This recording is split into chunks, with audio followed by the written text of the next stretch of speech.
Está no ar mais um Entrevipcast. Para quem ainda não me conhece, prazer. Sou Daniela Milhazes, jornalista e apresentadora deste podcast. Estamos indo agora para o episódio 2.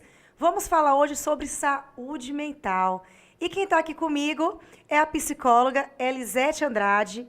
Ela é mestre em psicologia pela UFMG, professora e estudante de psicanálise e comunicadora. Que currículo, hein, Elisete? Muito prazer e obrigada por ter aceitado o convite, estar aqui passando informação, conteúdo importantíssimo aqui para os nossos ouvintes e seguidores e telespectadores, que esse tema de saúde mental foi muito pedido, né? Assim, Dani, fala sobre ansiedade, fala sobre insônia, depressão, então tudo isso envolve a saúde mental, né? Sim, isso mesmo, Dani. Boa noite, bom dia, boa tarde, né? Todas as pessoas que estão acompanhando. Agradeço demais o convite. Eu brinquei com as minhas amigas que eu estou me sentindo uma global hoje. Olha! Alegria muito grande participar aqui com você. Esse momento tão importante, desse projeto tão incrível que você está realizando. E agradecer. Muito obrigada. Pela oportunidade. Eu que agradeço. E eu estou aqui, assim, impactada com o seu currículo, que é, assim, bem recheado. Você é uma criança. Você tem quantos anos de formada? Imagina. Quase 13. Gente, Quase olha 13 para anos. isso. 13 anos de formada. Seria muito indiscreto perguntar a sua idade? Não, imagina. Porque essa carinha de neném, eu tô curiosa. 37 aninhos. Meu Deus do céu. Gente, 37 anos com cara de 17. Quando você, não, fala sério. Quando você vai para algumas festas assim, perde sua identidade, não perde, não? Às vezes. Sim, mas é bom isso, né? Porque as pessoas sempre ficam confusas, né? Em relação à idade. Sim, quando eu vi sua foto, eu falei, gente, é uma criança. Sim, fico feliz com isso. E muito grata também pela oportunidade de já ter experimentado. E eu que tantas agradeço. coisas, sabe? Vai ser uma experiência muito bacana. Estar aqui hoje é muito satisfatório, sabe? Eu fico encantada com o seu trabalho, admiro muito você também. Você é uma referência de mulher. Obrigada. E acho que Caetité é muito feliz por ter você aqui, por ter uma pessoa que empreende e que faz e que acontece, que não tem medo de inovar, de se reinventar. Então você é uma pessoa maravilhosa. E eu realmente, hoje eu estou me sentindo mesmo, gente. Viu? A sensação Eu vou tô me participar sentindo de programa importante da Globo. agora. Sim. E vamos começar, né, esse podcast, que inclusive eu abri uma caixinha de perguntas, né? Perguntei assim, vocês querem mandar alguma pergunta, né, para a psicóloga Elisete Andrade, e está cheio de perguntas aqui. Então, além, né, daquele script que eu te mandei, você sabe que vai ter umas perguntas aqui agora das minhas seguidoras, tá bom? Pronto. E a gente quer conhecer um pouquinho, né, sobre a psicologia, né? Você acredita que eu nunca fui no psicólogo? Sério? Nunca na minha vida. Nossa, Dani. Já levei minha filha, porque quando ela começou a roer unha, né? Fiquei com medo dela desenvolver ansiedade. E teve uma situação que aconteceu um dia no Parque das Árvores, que um homem passou, assim, e pegou no braço dela. E aí ela ficou com medo de ir pro Parque das Árvores. Aí eu levei na psicóloga, e para desbloquear isso do cérebro dela, e graças a Deus, deu certo. Agora eu mesma nunca fui. Eu falo que eu sou cuca fresca aqui. Mas eu acho assim... É uma experiência interessante. Mas muita gente fala, Dani, fala, terapia acaba sendo um vício, é vida. Né? Sim. Quem sabe depois de hoje? Tem minhas amigas falando, eu não quero que minha psicóloga me dê alta.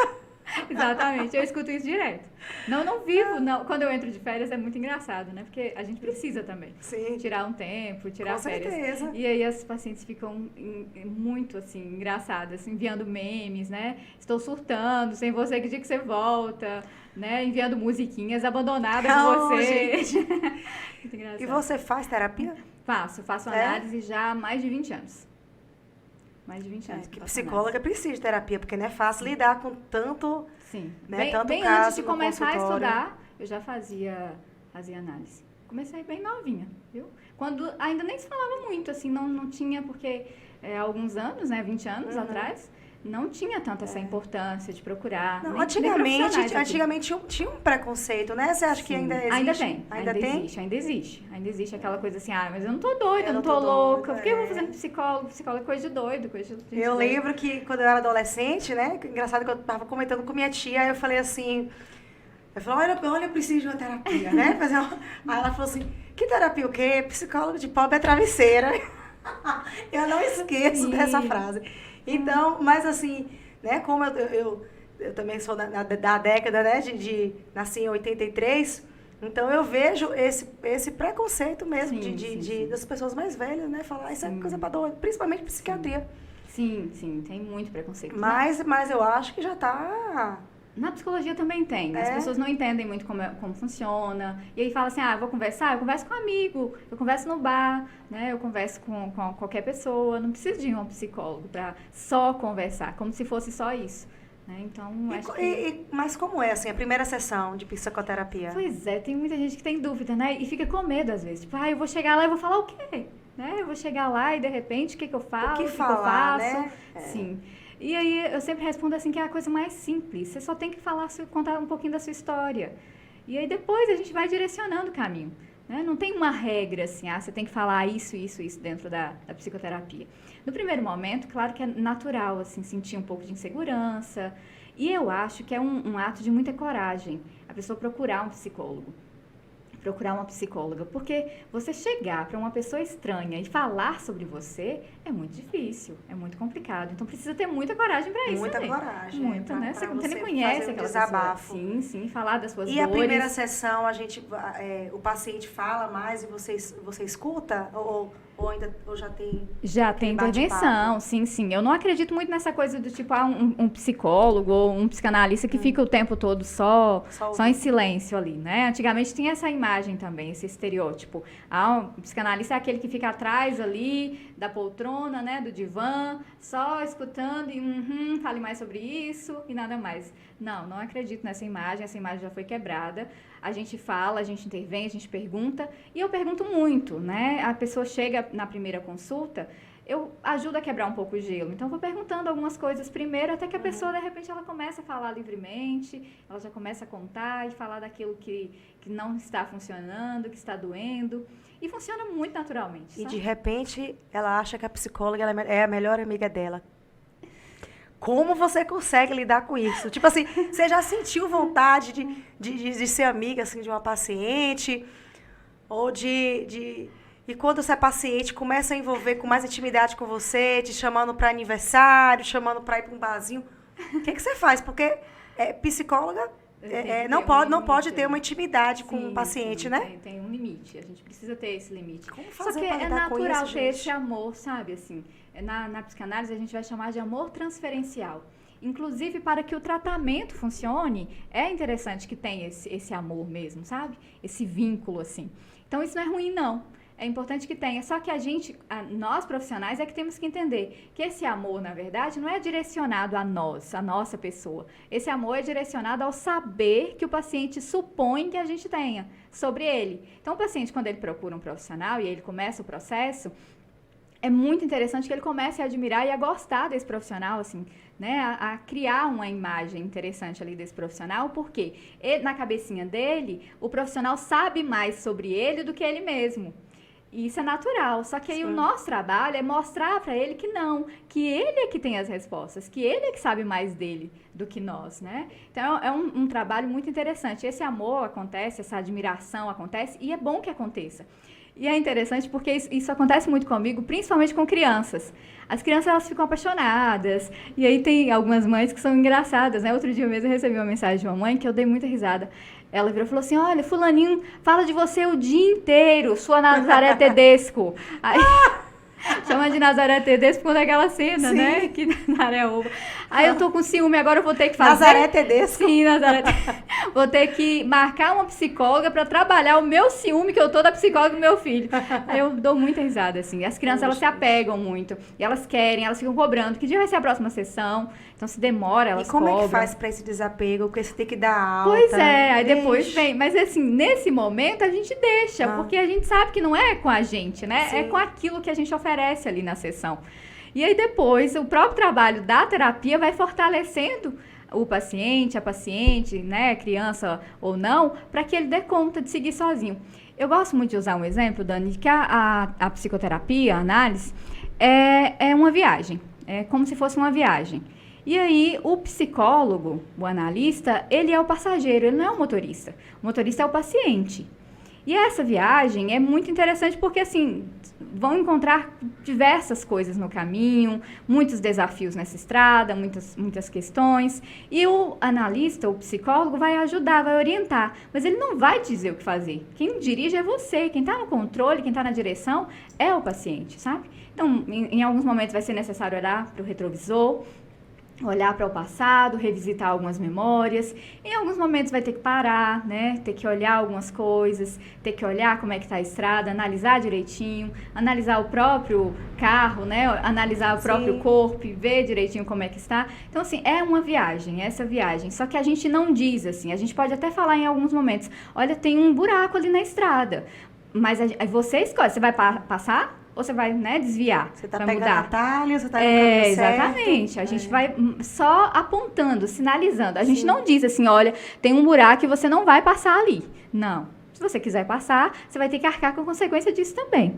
Porque o processo de escolha, ele é muito importante dentro da terapia. Então, você não dá opinião. Não, a gente não aponta, a gente a Você terapia não é uma assim, consultoria. Você tem que seguir não, por esse caminho. Você tem que fazer isso. Não, a gente não faz isso na terapia. A terapia não funciona como uma consultoria, né? Que a consultoria a gente vai dizer, olha, acho que é melhor isso. Não. Na terapia a gente vai apontar, sinalizar. Tem um buraco ali, tem uma dificuldade ali na estrada, olha, tem uma lombada, olha, tem uma placa dizendo que é proibido, que você não pode ir, mas se você quiser ir, ok, eu tô do seu lado, eu vou continuar aqui com você, ao seu lado. E aí a gente vai ter que depois ver o que a gente faz com a consequência disso. Mas a escolha é sempre do paciente. E como o paciente pode identificar que a terapia está fazendo efeito? Existem várias formas de identificar, né? Acho que assim, o principal efeito é justamente quando o paciente, ele começa a perceber quem ele de fato é, sabe? Quando ele começa a se perceber, porque tem muita gente que se perde de si mesmo. Tem muita gente que se perde no meio do caminho, acha que não tem identidade não tem identidade, formada, né? e aí vai se perdendo. E quando a pessoa começa a se perder de si mesma, ela começa a ter diversos problemas, diversas dificuldades. Ela passa a ter dificuldade de lidar com as coisas mais simples da vida. Ela começa a ter dificuldade de fazer o básico, do cuidado básico com ela mesma, quando ela se perde de si mesma, sabe? Então, acho que o maior efeito que uma psicoterapia ela oferece é que a pessoa possa ser aquilo que ela é. E aí, ser aquilo que ela é bancar o próprio desejo, sabe? É sustentar o próprio desejo. É até ter atitude, né? Porque Sim, às vezes exatamente. o paciente é perdido, não sabe... Exatamente. Falar sim, falar não. Tomar decisões, lidar com conflitos, né? Assumir ali o que precisa e o que não precisa ser feito diante de determinadas situações. Tem pessoas também que não gostam de frustrar, né? Exatamente. Então, é aprender a lidar com essa frustração, aprender a lidar com as próprias emoções, administrar essas emoções, administrar o próprio tempo. Então, acho que o efeito é esse, assim, é bancar o próprio desejo. E isso é muito significativo, sabe? Porque tem muita gente que precisa se reposicionar na vida, mudar um pouco a posição e começar a lidar com as dificuldades sem olhar para a dificuldade como se ela fosse ser a coisa mais terrível do mundo. Então, a forma de enxergar a vida, ela passa a ser diferente, sabe? Quando a pessoa está em terapia. A gente está falando aqui de dificuldade e frustração. A psicologia é muito ampla, né? Eu vou fugir aqui um pouquinho do tema, né? Que você falou do tempo, de frustração. Eu não sei, né? Se é da nova geração ou se já existia isso. Mas eu vejo que hoje, os jovens, eles não se permitem frustrar. Porque, assim, na minha época, quando eu queria assistir um desenho, né? Por exemplo, eu gostava muito de Caverna do Dragão. Eu tinha que esperar o horário, né? Para poder ligar a televisão, para poder assistir, né? Antigamente tinha a informação era limitada, né? Se eu quisesse ver um filme, eu ia na locadora, se o filme tivesse locado, eu esperava o outro cliente entregar para poder assistir o filme. E hoje eu vejo muito rápido. Hoje você quer assistir um filme, você vai no Netflix, quer assistir um desenho, você tem no YouTube, né? Se você quer pedir uma pizza, já tem um aplicativo. E eu vejo que até se demorar 10 minutos já tá irritado, né? Então, assim, hoje a nova geração, eu vejo que não gosta de passar por frustrações, né? Tem que ser agora, naquele momento ali, se der errado, para eles é uma decepção, já quer desistir de tudo. Sim. Eu vejo que eu participava muito de grupo de lojistas, né? Algumas lojistas falando da dificuldade que tinha de trabalhar com jovens, porque se vocês falam assim, eu não consegui fazer uma venda, eu já queria desistir. Ou se chamasse a atenção, falasse, você não está atendendo direito, você não está conseguindo fazer o negócio desse no sistema. Então eu quero demissão. Quero sair da loja.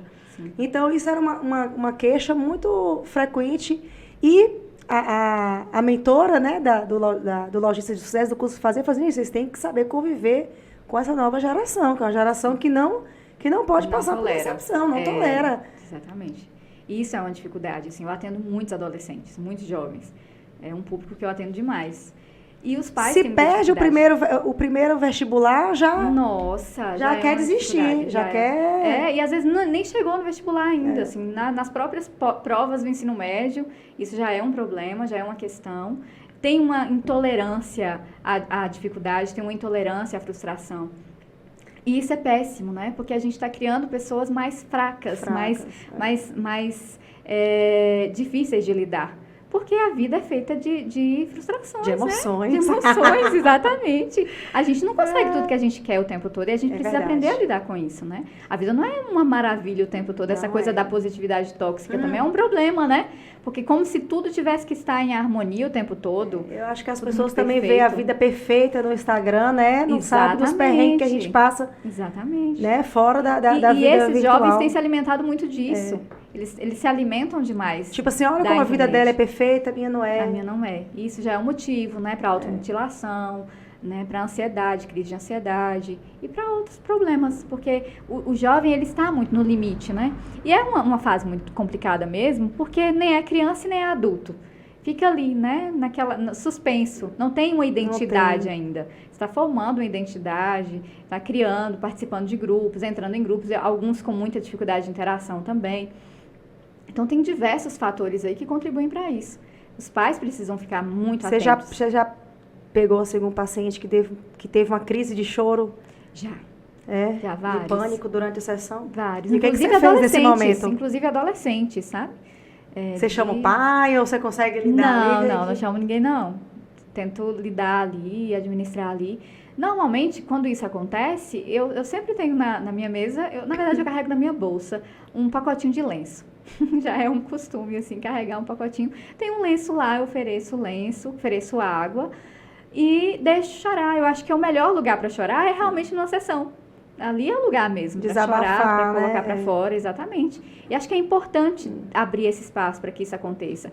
E os pais precisam aprender a fazer isso também em casa. Para o paciente chorar é porque ele se sente até Sim, aliviado exatamente. Isso é um bom confortável sinal. Em estar contigo, né? Sim, é um ótimo sinal. Se ele chora ali na sessão é porque ele se sente à vontade, né? Tem confiança para chorar ali. A gente só chora quando a gente sente que pode chorar. Então, é deixar chorar e acolher e escutar. Eu acho que é isso que uma terapia oferece, principalmente, sabe? É oferecer acolhimento, mostrar que você está ali junto, que aquilo ali vai passar, que não vai durar para sempre, e que você está disposta a escutar, seja lá o que for. Porque a escuta que a gente faz é muito qualificada e é uma escuta sem julgamento nenhum. Então, independente às vezes tem aquela problema. Sessão assim que a pessoa chora e fala assim, essa sessão não rendeu, vamos para a próxima. Aí que rende. Mas aí que rende? Porque às vezes é isso que o paciente precisa. É disso que ele está precisando, é só chorar mesmo. Então, o processo da terapia, ele funciona muito assim, sabe? Não tem uma regra e não tem uma forma. A gente não estabelece já um cronograma e aí vai seguir isso aqui, não. As coisas, elas vão surgindo, as emoções, elas vão aparecendo. E aí, conforme elas forem aparecendo, a gente vai lidando e contornando ali. Então, quando chora, é uma forma de produzir na terapia também. E já teve aquele paciente, assim, de falar assim, não, você não precisa de terapia.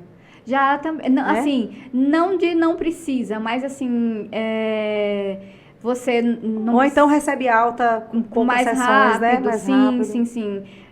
Ou até de encaminhar, eu já encaminhei pacientes também para outros profissionais, sabe?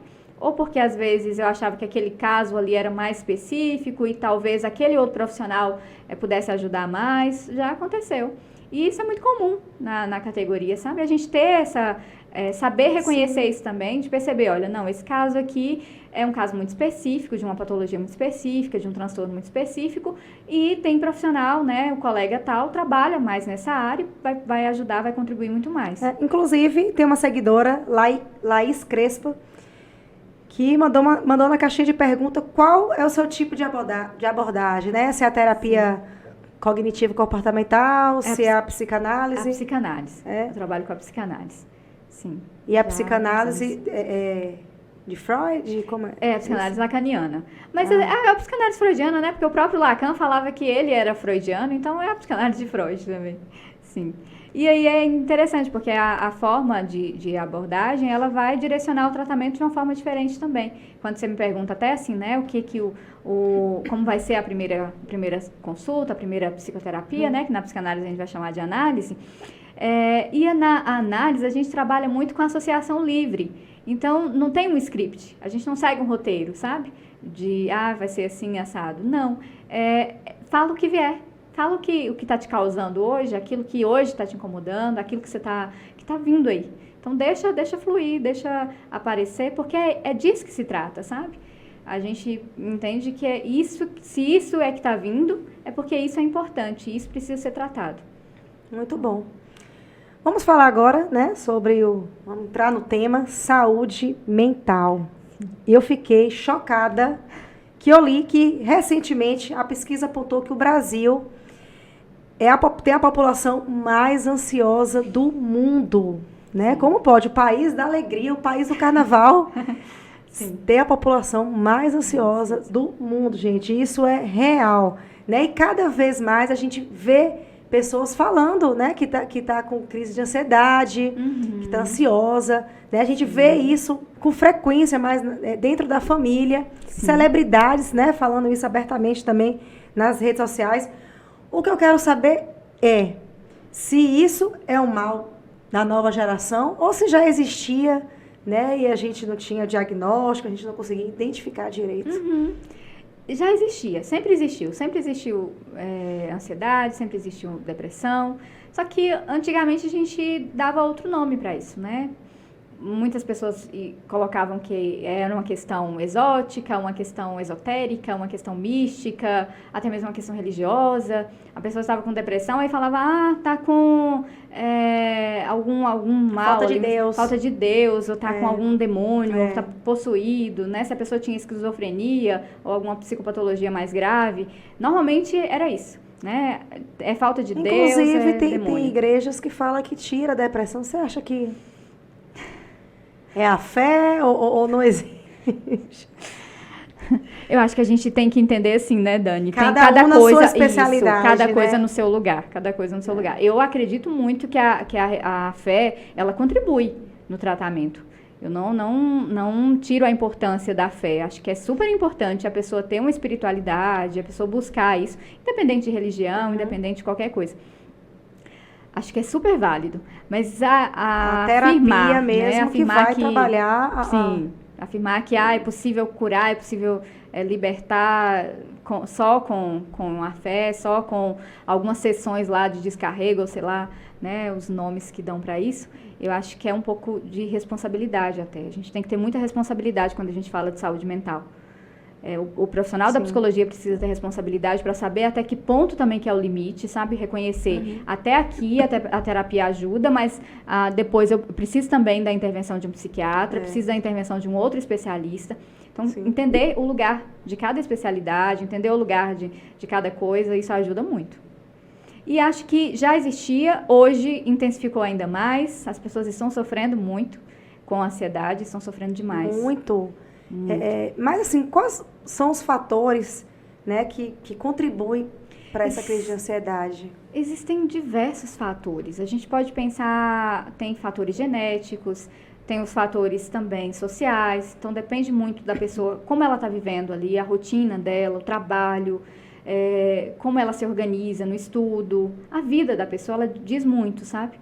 E tem outros fatores que podem contribuir também. a forma como a pessoa se alimenta, a forma como a pessoa cuida do básico, que eu acho que tem horas que as pessoas elas reclamam muito de diversas coisas. As pessoas normalmente reclamam. A gente tem isso, né? De reclamar muito. Ser pessimista, né? De ser pessimista. A gente gosta muito, parece que é um vício até reclamar. E achar né? que não dá certo. Essa coisa da reclamação, ela é muito forte na gente. No brasileiro mesmo, a gente gosta de reclamar, a gente gosta de lamentar das coisas. Às vezes a gente não quer solução, a gente só quer reclamar.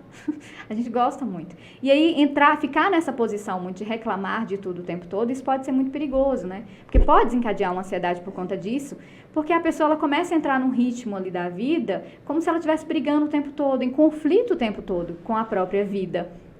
E aí esse conflito, ele traz consequências, porque a ansiedade... É a lei da atração, né? Você acredita na lei da atração? Eu acredito um pouco, que o que a gente Dani. pensa, o que a gente fala, eu o universo... Eu acredito um pouco. É claro que isso, né, não vai definir a sua vida 100%, mas eu acredito um pouco de que a palavra tem poder, de que você pode, às vezes, determinar algumas circunstâncias. Então, acho que a gente precisa cuidar de tudo. A gente não precisa só cuidar de uma área da nossa vida. A gente precisa cuidar inteiro. A gente não é fragmentado. E, às vezes, a gente lida como se a gente fosse fragmentado. Como se a gente fosse pedaços de coisas, né?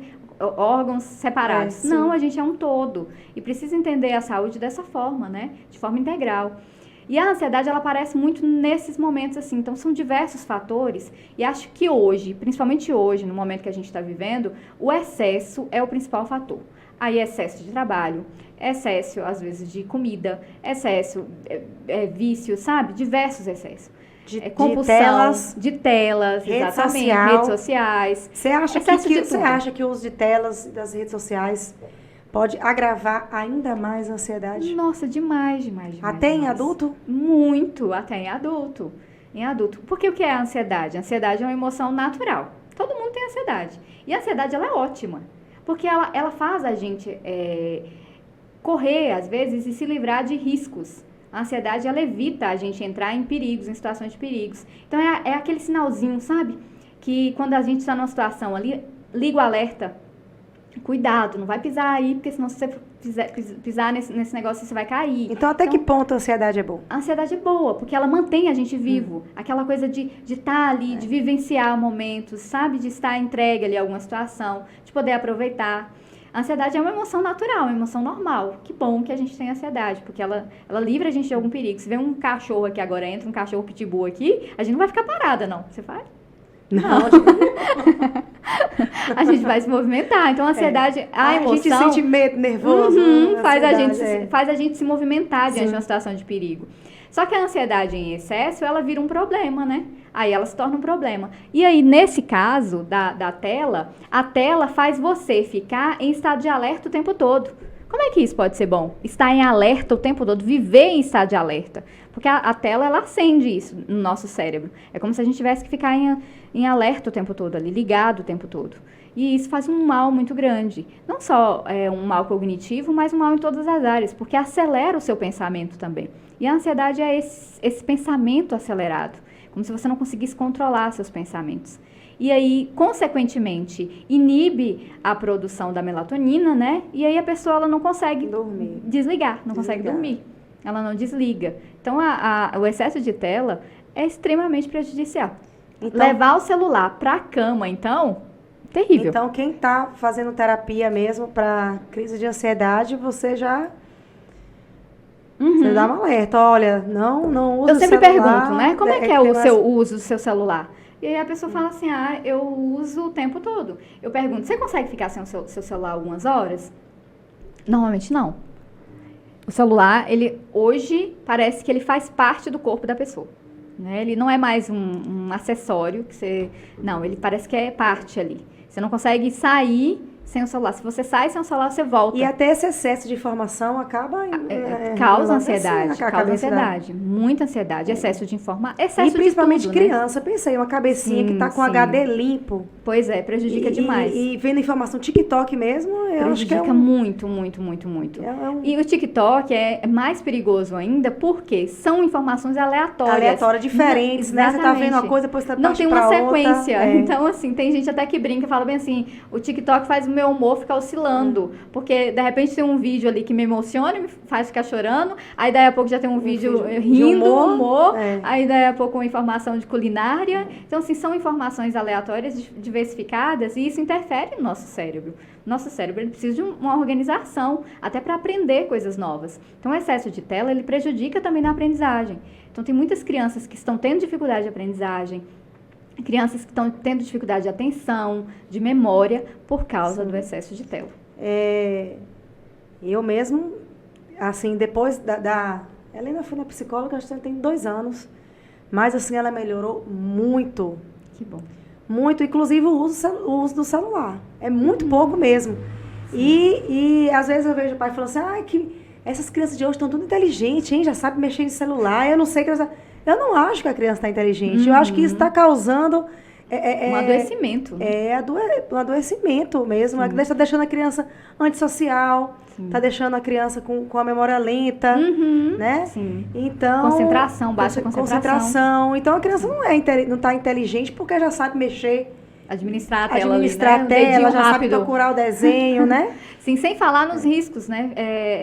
Fisiológicos também, porque a comum postura, a crianças começam a ter dificuldade na postura, a questão da visão. Então, muitas crianças com problema de visão mais cedo, por causa do excesso de tela também. Então, tem vários problemas. Estão assistindo, os adolescentes mesmo que eu vejo é assim, ó. Sim, dentro do celular. Dentro do celular. Sim. E esse excesso de tela atrapalha a interação também dentro de casa.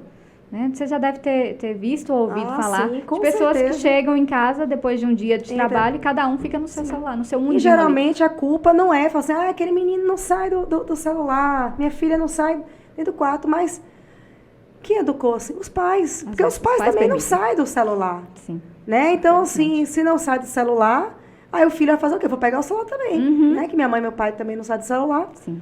Então, precisa começar dos pais. A educação tem que começar da gente, de colocar celular para criança no restaurante, para a gente ficar mais à vontade, né? Assim. E limitar esse uso também, igual você falou, antes a gente tinha as coisas, a dificuldade fortalecia. Hoje tem tudo muito fácil, né? Antigamente a informação acabava. A gente assistia o jornal, aí vinha a novela, depois tela quente e a televisão apagava, né? Ficava aquele apagava. E hoje a informação não para. Não para. Então, assim, antigamente a informação era limitada. A gente tinha o jornal ali impresso, a gente lia o jornal, acabou a informação do jornal, a gente esperava o dia seguinte para ver as próximas notícias, né? Sim. Então, hoje dá uma confusão realmente. E esse acesso, essa facilidade que a gente tem hoje, isso não é bom. Isso não é, a gente trabalha muito na psicanálise com a falta, sabe? Aí a gente entende a importância da falta na vida do sujeito. De que é preciso faltar algumas coisas. E tem alguns pais que têm muita dificuldade com isso. Eu quero dar para o meu filho tudo que eu não tive. Eu quero fazer para o meu filho tudo que eu não pude ter, tudo que meus pais não fizeram, eu quero dar. E aí esse excesso, né, com videogames. Hoje tem jovens que passam 12 horas jogando sem parar. Que viram noite jogando e que não tem um limite nisso. Isso é muito prejudicial. Tem crianças e jovens que compram na internet sem os pais saberem. Eles simplesmente entram aqui no aplicativo e eles fazem crédito e compram. Exatamente. Já tem o cartão já salvo ali, né? Os dados. Eles vão lá e eles fazem compras na internet. Eles compram produtos. Eles entram em sites, vários sites. Não tem um limite, não tem um controle nisso. E isso é extremamente prejudicial. Um dia eu estava conversando com uma amiga, falando sobre isso, que os adolescentes hoje não querem nem saber de paquerar os meninos. Por quê? Porque vê esse acesso muito fácil. Sim. Né? Eles veem pornografia. Seu pai não está mas está dentro do quarto ali, você acha que está vendo no YouTube, já passa um conteúdo adulto ali, né? Então, exatamente, até no TikTok, aí fala no assim, anúncio. Pra que eu vou namorar se tem fácil aqui pra mim? Exatamente. Entendeu? Só tô vendo o filme aqui, só tô vendo... Exatamente. Então, isso é um problema. O vício em pornografia também tem sido um grande problema nos adolescentes. Não só adolescentes, adultos também, viu? Mas nos adolescentes isso é mais problemático ainda. Porque as crianças elas começam a ficar viciadas em pornografia. E a pornografia, a gente sabe os danos que isso pode causar na cabecinha de uma criança, de uma cabecinha de um adolescente. E o pai tá achando que tá vendo... Tá vendo desenho, tá jogando e tá vendo conteúdo às vezes inapropriado para a idade. No ponto de vício mesmo, sabe? De criar uma dependência. E a internet, hoje, a gente falando aqui, fica parecendo que a gente acha que o celular é um grande problema, que a internet é vilã. Mas não é isso, não. Acho que o celular, ele é um aliado, a internet também é uma ótima ferramenta de trabalho, uma ótima ferramenta de estudo. Eu trabalho com a internet, né? Hoje mesmo, Fernanda aqui, minha social media, falou assim, Dani, eu não tô vendo você... Eu não tô vendo você criar muito conteúdo, né? Você tá sumida, mas é porque a gente também precisa ficar um pouquinho off, desconectar um pouco. Porque ela falou assim, não, eu tenho que dar um tempo aqui, dar uma respirada. Porque, assim, eu vejo muitas blogueiras também tendo crise de ansiedade por conta... Esse excesso de ter que produzir o tempo todo. Tem que produzir o tempo todo, não, tem que fazer conteúdo... Então, eu acho que minha cuquinha é fresca ainda, viu? Meu marido fala, amor, nada te tira seu sono, né? Que ótimo, Dani, que ótimo. Eu acho que eu tenho uma cuca boa, assim. Sim, porque mas quando eu vejo que eu tô excedendo demais, eu vou lá e paro, sabe? Né? Eu falo, não, deixa eu dar um tempo aqui de... Recua um pouquinho. Deixa eu sumir um pouquinho. Sim, e desconecta. Aí eu desconecto. Eu faço isso também. Eu faço isso de vez em quando, porque até isso, essa exigência de que a gente tem que produzir conteúdo, de que a gente tem que aparecer, de que a gente tem que estar ali, que tem que responder a todos, tem que responder todas as mensagens, todos os directs, isso é terrível. Porque se a gente começa a atender a essas demandas todas, a gente adoece também. E é uma ferramenta de trabalho, é útil, é importante, mas a gente precisa estabelecer um limite. E outra coisa, viu, Zete? Posso chamar de Zete? Pode, eu tô íntima aqui já. E outra coisa... As pessoas acham que a gente não tem vida fora da internet. Se não responder naquele momento, né, já fala assim, você não me deu atenção, né, falta de educação. Então isso é uma loucura.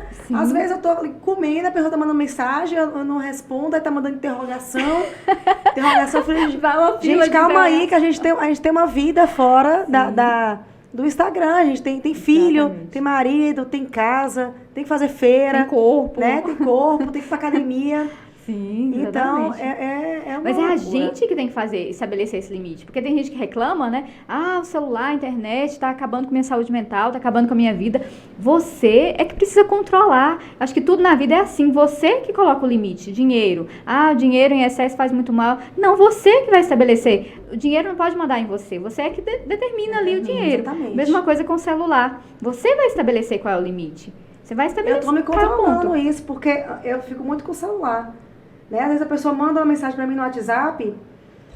Você quer responder. Eu falo assim, oh, meu Deus, se eu não responder, né? E se eu demorar de responder, se a pessoa fica chateada. E aí você fica ali preocupada. Justamente porque o outro. Ruim, se eu demorar de porque o outro parece que já tem uma intolerância a isso, a frustração mesmo. Que você aí falou o outro no início, também, né? às vezes, é ansioso também, que se não responder com 5 minutos, tá ligando. Sim. Mas eu falar com você e não consegui. Tem 5 minutos, fazem 5 minutos. Não, as pessoas estão ansiosas. Estão ansiosas. Elas querem tudo muito rápido, né? Tudo muito instantâneo. Pediu, chegou, né? Fez aqui, mandou uma mensagem, tem que ser respondido na mesma hora. Tudo tem que ser muito rápido, né? Essa coisa do fast food, tudo rápido, tudo pra ontem. Paciência, tá um horror.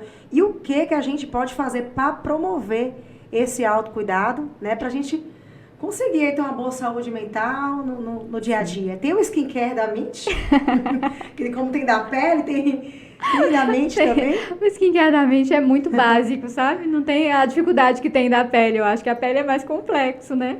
Tem isso, tem aquilo outro. Acho que da mente é bem mais tranquilo. É que a gente às vezes acha que... Você acha que a gente tem que acordar e fazer o quê? Pra cuidar da mente? Pra cuidar da mente. Como a gente tem que ser esse nosso dia a dia pra gente ter uma mente sã? Sim. Né? Essa coisa também do 100%. Assim, hoje nada vai estragar meu dia. Um pouco... Porque ninguém vai estragar meu dia. Como é que faz?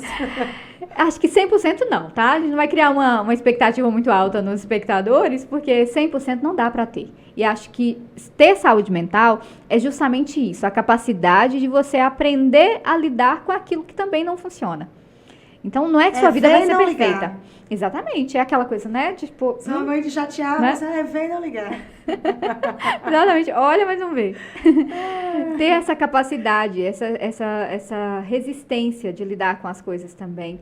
Ter saúde mental é isso, é aprender a lidar com as suas emoções. Não é que você vai ter uma vida perfeita, ter saúde mental não é ficar sem problemas. Você vai ter problemas, todo mundo tem problema. E acho que o problema, aliás, é o que movimenta a vida, viu, Dani? A pessoa também se acordar e você não tem nada pra resolver. Não tem um boleto pra pagar. Não tem nada pra resolver. Ai, coisa chata. Já pensou? Essa vida morna. Né? A gente precisa disso pra movimentar a vida. Isso é interessante. Mas, assim, falando de uma forma mais básica, né? Acordar, antes de qualquer coisa, não pega o celular, não, gente. Porque a gente tem mania também. Abrir os olhos, né? Às vezes ali, às vezes já vai para desligar o despertador, porque hoje ninguém usa mais aquele despertadorzinho antigo, né? Eu até tenho falado para os meus pacientes comprarem. Esquece o despertador celular, compra um despertador normal, para não ter que pegar no celular de manhã.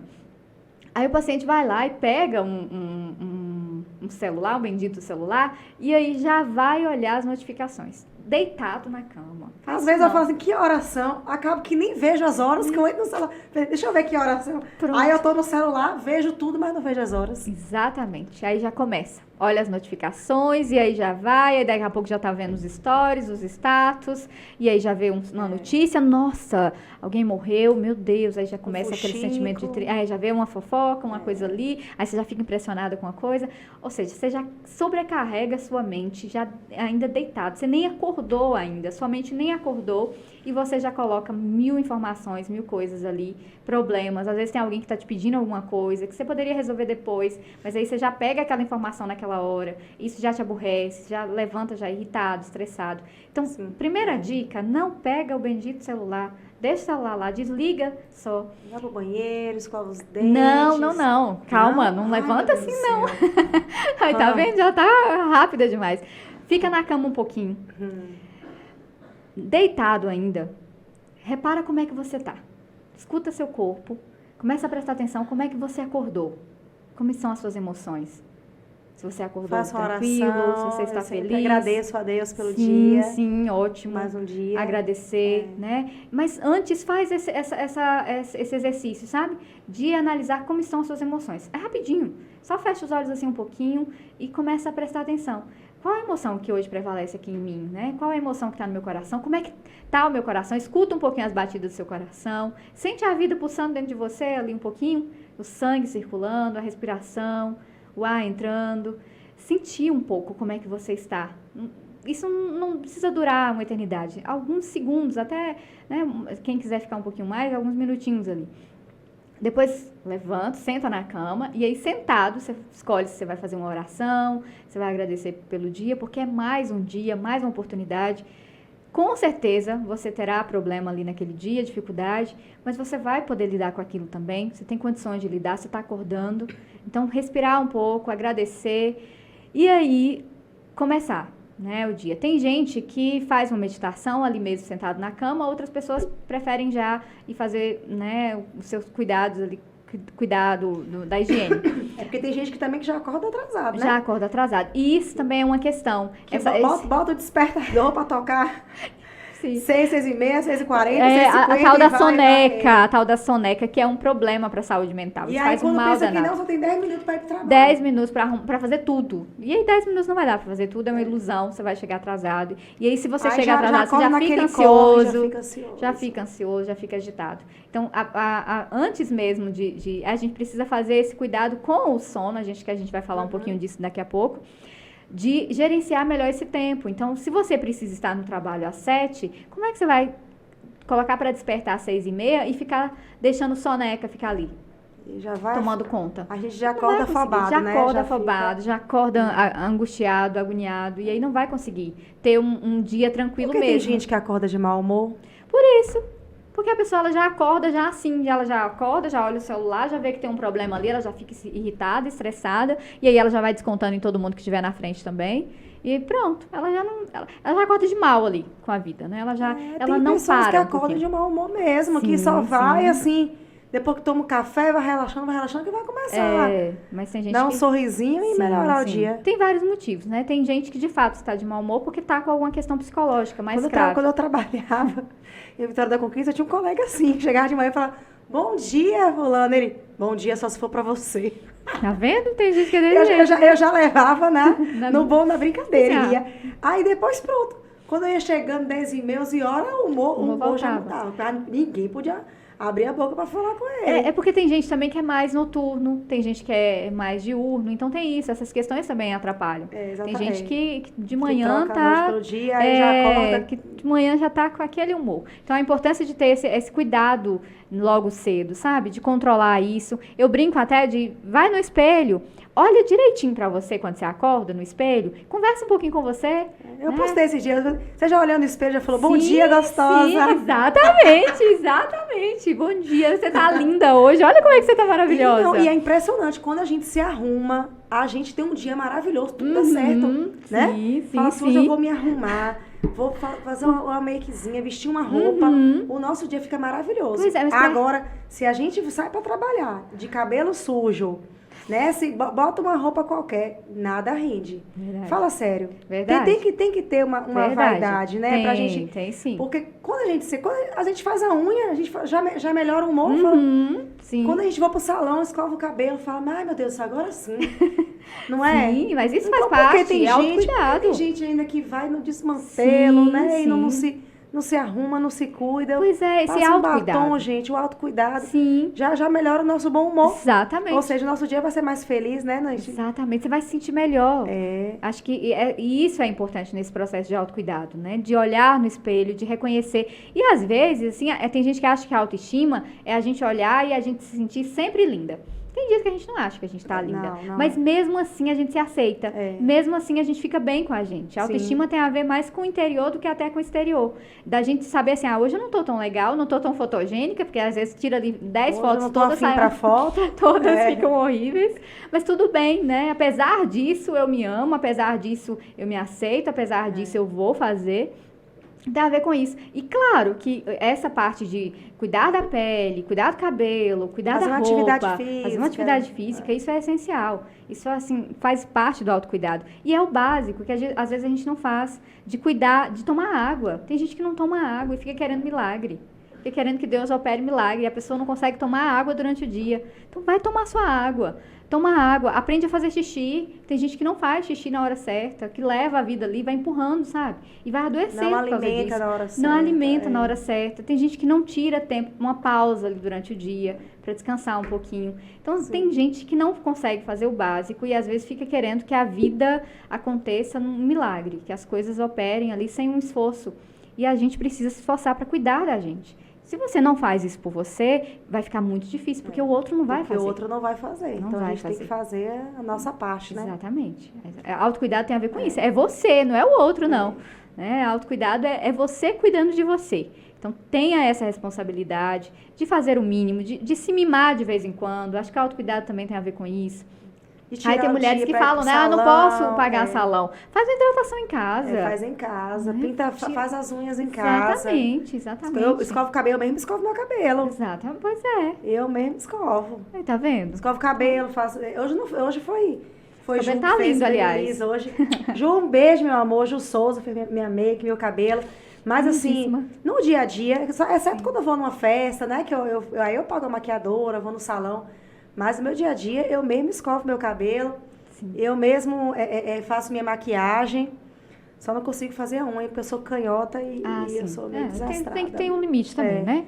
Mas antes eu mesmo fazia depilação com a cera e puxava. Eu fazia tudo. Hoje eu não tenho depilação a laser, mas antes eu... Faz uma história, uma obra, falando desse autocuidado. Você acha que vai render assim muito. Vou fazer. Você mesma fazendo essas coisas, a gente vai querer ver. Então. A gente precisa ver isso. Vou criar esse conteúdo. Tem uma seguidora, Rosana Lobo, que ela fez uma pergunta para você, perguntando se estresse causa ansiedade. Sim, com certeza. Com certeza. O que é o estresse, né? Existe o cansaço normal, que é aquilo quando você está cansado, você teve um dia cansativo, e é super natural. A gente trabalha o dia todo, às vezes mais de 8 horas, a gente vai chegar mesmo no final do dia cansado. Cansaço se resolve com descanso. Ok. Estresse não resolve com descanso. Estresse só resolve com mudança de hábito, mudança de vida. Você tá estressado, começa a dar patada, né? Exatamente. Você tá estressado, você tá estressada, você começa a afetar outras áreas da sua vida. Porque você começa a ficar no nível de irritabilidade. E as pessoas também. Sim, suas relações. Não tem culpa do seu mau humor, do estresse. Sim. E aí as relações ficam afetadas com o seu estresse. Porque o estresse é isso que você não consegue controlar. E fica incontrolável. Você não faz porque você quer, entende? você faz porque você está num nível de cansaço exagerado. O estresse é esse pensa que nível não, de você já cansaço. ofendeu alguém. Exatamente. Você faz sem ver. Sabe aquilo que a gente faz de vez em quando? Nossa, eu nem percebi. E aí depois dá uma trabalheira, porque aí você tem que pedir desculpa, e aí fica cansativo, Tem que você falar, vai atrás, tava no dia não sei o quê. ruim, né? Nossa, é Vixe. cansativo demais. E aí esse excesso de cansaço, que é o estresse, ele vai gerar ansiedade. Mas a mulher tem TPM, viu? Tem homem que não entende isso, não. Pois é, tem homem que não entende Ai, e a mulher sofre com a sofre. bendita TPM. Mas é possível controlar também, sabe? Eu acho que assim, as próprias mulheres precisam criar estratégias para administrar a TPM. né? Sim, porque se você já sabe que você tem, então você precisa evitar coisas que você sabe que vai aumentar os sintomas e precisa começar a se cuidar mais também. Já começa a antecipar esse cuidado, já começa a prestar mais atenção na rotina, já começa a criar mais pausas, a criar um momento mais de descanso, respirar, fazer uma meditação, Antes de responder, fazer uma atividade né? física. Isso ajuda muito nesse período de TPM, porque a TPM é triste, TPM é terrível. E às vezes a TPM também tem relação aí com a própria ansiedade. Tem mulheres que sofrem muito com enxaqueca no período da TPM, outras questões, outros problemas. E às vezes é interessante também procurar um especialista, porque fica sofrendo. Tem gente que tem isso, né, de ficar assim achando que é normal, que é natural. Ah, eu já sofro com isso tem 20 que eu tô anos. de TPM. Ah, eu já sofro com isso 20 anos, então já tô acostumada. Não deveria ficar acostumada com isso, de tratar todo mundo mal e ficar irritada, chorona, ficar chorando 10 dias sem parar, não pode assistir nada que chora, não pode ver nada que chora, alguém fala que é bonita, chora. Isso não é natural. Então é importante procurar um especialista também para tratar um pouco, né? Diminuir, ver se precisa fazer alguma dosagem de vitaminas, de hormônios. A gente precisa cuidar mais. Às vezes a gente vai levando e normalizando o sofrimento, normalizando a dor também. Como, isso existe alguma assim, estratégia eficaz para lidar com o estresse, o esgotamento no trabalho e no dia a dia? Pois é, isso tem sido muito comum também. As pessoas estão adoecendo mais no trabalho. Tem muita gente adoecendo. Muita gente. Por conta muita de gente. sobrecarregar. Sim. Sobrecarregar no trabalho. E aí é importante prestar atenção, né? O que nesse trabalho, esse trabalho está trazendo realização para mim? Eu estou realizada com esse trabalho? Porque de repente não está mais. E a gente tem uma dificuldade também de mudar a rota, sabe? A pessoa, ela tem uma carreira ali, mas ela tá super infeliz com aquela carreira, mas ela tem medo de reconhecer isso e falar, não, eu vou mudar, eu vou sair disso e eu vou partir para outra área. Eu vou enfrentar... Eu conheço muitas pessoas que trabalham, às vezes, com uma área muito burocrática, e isso adoece muito, a pessoa tá infeliz naquilo, o trabalho não causa realização, a pessoa quer empreender, mas tem medo. E aí fica sofrendo ali com o trabalho. Então, acho que são perguntas importantes para fazer. Esse trabalho está causando realização para mim? Porque se não estiver, então já está na hora de mudar. Precisa ter coragem para mudar. Precisa ter muita coragem. Porque não é pouca coragem, não. Aí fica com medo do próximo trabalho. Sim. Né? Não dá certo. Não dá porque certo. O novo causa isso mesmo. Se for empreender, porque empreender também é difícil, viu, Muito Zete? difícil demais. As pessoas falam assim, eu quero ser empreendedora. Mas a vida já é empreendedora. Muito. É igual esses dias eu estava dando uma palestra para os alunos do IET, eu falei, se você quer ter uma vida sossegada, né, uma vida tranquila, não seja empreendedora. Vai procurar né, um outro trabalho, fazer um concurso, porque assim, é altos e baixos. Sim, exatamente. Mas às vezes é isso que a pessoa quer, mas ela não tem coragem de bancar. E aí ela fica infeliz também naquilo que ela está fazendo. Porque se você quer ser um tubarão, a gente tem que ter nada com eles. Né? Porque se você for um peixinho, o tubarão vai te pegar. É a vida do empreendedor. Sim. É isso aí. Tem que ser tubarão. Tem que ser todo dia. É matar um leão por dia mesmo. E inventar uma ação para criar uma ação de venda. E fazer promoção e botar aquele produto para vender. Mas é isso que quer, né? Acho que é importante também ter... a vida agitada, dá pra ter aquela vida morna, igual você falou, né? A gente não tem. Essa vida morninha aí, essa coisa muito boazinha, não tem, não. Acho que isso aí só no comercial, propaganda de margarina, aquela síndrome, né, do estresse do trabalho. Sim, tem a síndrome do esgotamento profissional, que é a síndrome de burnout. E é muito famosa e está em alta, viu, Dani? Está em alta, né? Em alta, as pessoas estão sofrendo, que é justamente esse esgotamento no trabalho. Essa síndrome do burnout, a gente está ouvindo falar do ano passado para cá.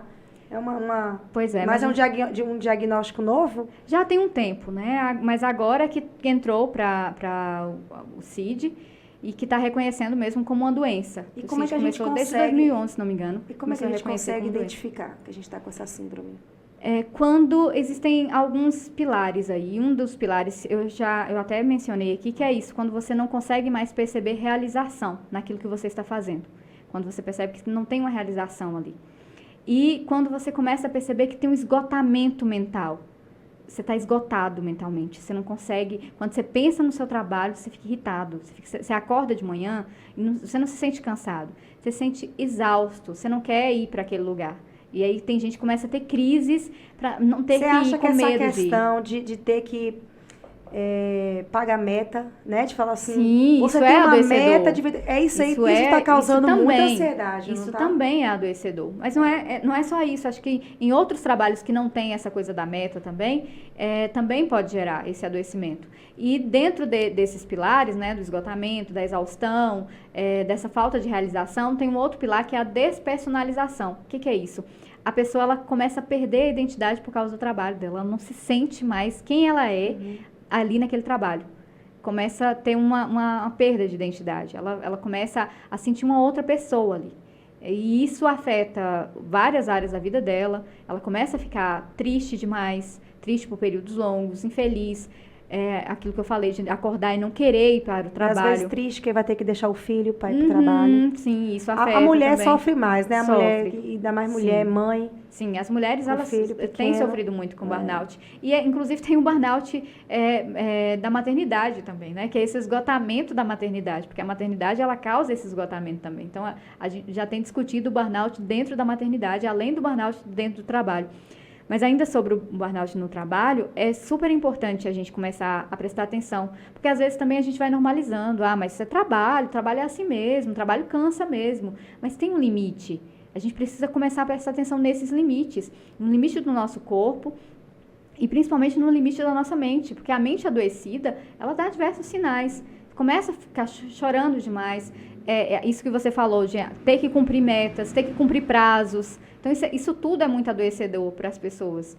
E, às vezes, você começa a achar, mas é porque eu sou fraco, é porque eu não dou conta, e isso gera um sentimento de culpa, de frustração, é porque eu não estou dando conta, eu não estou conseguindo, é porque eu sou incapaz, eu não estou preparado para isso. Sim. Então, o burnout é muito grave e precisa de um tratamento adequado também. Então, o mais indicado é, se a pessoa começa a perceber esses sinais, procurar já um especialista, procurar terapia. Esse estresse também, né, se eu estiver errado, me corrija, mas talvez tem pessoas que estão colocando o trabalho como prioridade, né? Sim. E deixando a família em segundo plano. Sim. Sim.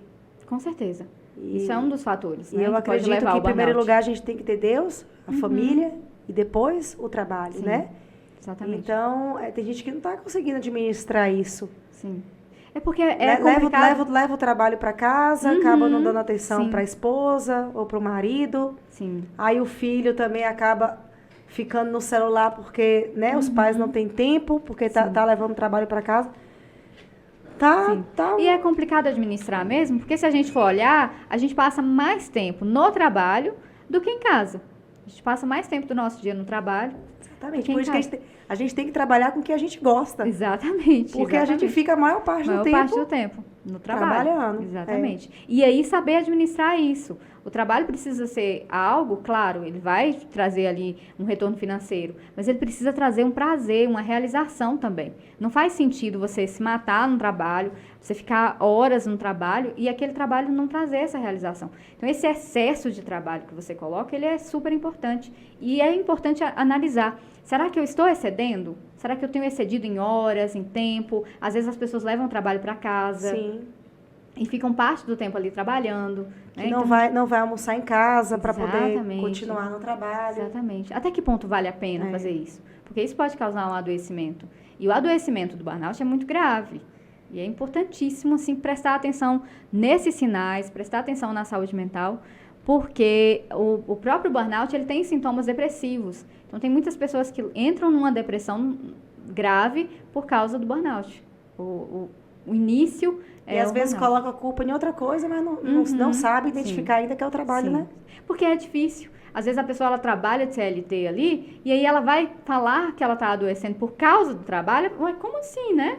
Trabalho, aqui que você ganha o seu pão de cada dia, não sei o quê. E tem muitas pessoas, muitos empresários, donos de empresas que têm dificuldade de aceitar isso. Alguns nem aceitam que um atestado por conta da saúde mental, por causa da saúde mental. Então isso é um problema também e precisa ser mais discutido, a gente precisa levar isso mais, falar mais disso. Porque é um assunto que precisa debater. Eu acho mesmo que é bem interessante uma empresa contratar psicóloga para poder dar dando orientação ali. Sim. Porque acontece também de ter muitos ciúmes dentro do ambiente de trabalho, aquele estresse causado com a colega, fuxico.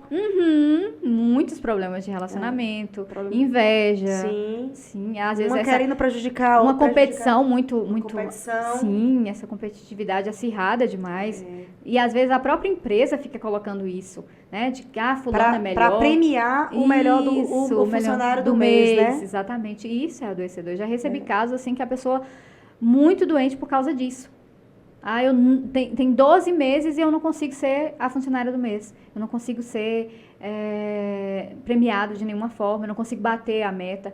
E isso é muito triste, porque o trabalho é um local de realização. A pessoa começa a ficar frustrada, né? Que não está conseguindo. Frustrada. E é a culpa, eu sou incapaz. Então, é uma problemática, a gente precisa falar mais sobre, precisa discutir mais e levar isso mais para as empresas. O ideal é que cada empresa tenha, né, um psicólogo organizacional, porque existe essa área dentro da psicologia. Inclusive, eu trabalhei com essa área há muitos anos. Aqui mesmo em Caetité, atendia várias empresas. E é um trabalho muito interessante, porque estando ali dentro da empresa, e o psicólogo organizacional ele tem que ter esse cuidado, porque ele não trabalha para a empresa, só para a empresa, para a finalidade ali de obter lucros, mas para que a empresa possa ter uma qualidade, oferecer uma qualidade para os seus colaboradores e, consequentemente, vai oferecer um bom produto, porque se os seus trabalhadores, seus colaboradores estão felizes, estão bem, se estão bem, vão fazer um trabalho feliz e trabalhar melhor. Trabalho. Exatamente. Então, tem uma pergunta de Rosa Guiar. Eu acho que até você já falou sobre isso. Quando notar que estou começando a desenvolver ansiedade? É importante isso, porque, como eu disse, a ansiedade ela é uma emoção normal, uma emoção natural, mas a gente tem que começar a perceber em alguns sinais aí. Quando você começa a perceber que seu pensamento está acelerado demais, que você não consegue controlar, então a dificuldade de prestar atenção nas coisas, sabe?